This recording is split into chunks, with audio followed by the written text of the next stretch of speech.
When we watch TV shows or read books, we are witnessing a story unfold. Regardless of how elaborate a plot is, some elements remain constant. There is a protagonist, an antagonist, supporting characters, and an ultimate goal. These stories we bear witness to have a beginning, middle, and end. Depending on the story, the end goal is enormous, or it is more modest. Either way, the stories we see and read give us insight into characters that often emulate ourselves. It has been said that sometimes fact is stranger than fiction, but what does this really mean? Well, first of all, it presupposes that reality itself, or the world we occupy, is situated in narrative format. Secondly, we are characters in this narrative, attempting to figure out our respective roles. Finally, we are left with determining our objectives and how we are going to achieve them. These conclusions most certainly point to a narrative format. Our lives are stories, and we are the protagonists. Even so, does this mean that we should view our lives through a narrative lens? Or should we perceive life in more sporadic terms, like a collection of discombobulated episodes? Today's video will examine life's narrative structure and whether one should perceive themselves in this manner. Additionally, it will ponder the importance of narratives and why it is so difficult to separate life from storytelling.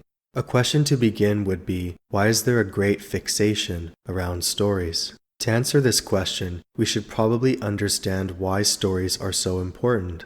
Narratives relay all sorts of messages that range from simply retelling past events to prophecies about the future. They are ostensibly important because of how we use them to understand ourselves. Humans tell stories so they can make sense of life, which fundamentally includes their respective place in it. If you ask yourself, what do I want out of life, or where do I belong, then you are wondering what your role in this grand story is. Of course, life itself is a collection of numerous small stories, interwoven to form a larger picture. Furthermore, all of these little stories influence each other more than most people believe. Stories are important because it is how we relay knowledge. History itself is one long and continuous story. Your life is indeed a story, with a beginning, middle, and end. This is a simplification undoubtedly, but the idea is that stories attempt to establish meaning. We need to give events meaning so we can understand them. If they lack such meaning, then there is no importance to them, and they will simply be forgotten. Okay then, stories are important in the sense that they help establish meaning, but why is this so crucial? Why not just experience life as it comes, without granting meaning to every single event? Nobody is asserting that every event in your life must be remembered, nor should meaning be attached to every event. This is impossible, as you will not effectively recollect every experience. However, the reason why we must reflect on the past and organize our experiences into a cohesive narrative is so we can chart a proper course forward. For example, think back to a negative experience you had. This could have been a bad breakup, failure to secure a job, or some other personal disappointment.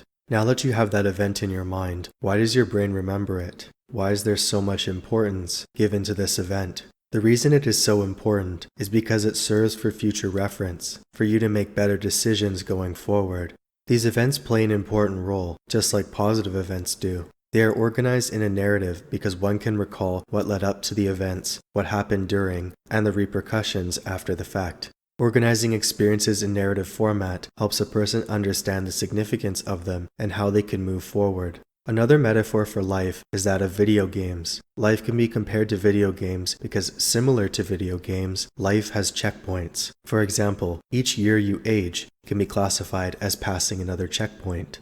Furthermore, when you accomplish certain tasks, you pass checkpoints in the sense that you cannot regress. An example of this could be when you learn how to drive, play an instrument, or become dexterous in some physical task. Like video game characters when they level up, you do not regress past a specific point. You have already learned how to speak, how to read, how to write, and so on. These are a few examples, but you can probably come up with numerous others to demonstrate this point. Life is a narrative because you can look back and recall how you achieved something significant in a very specific year.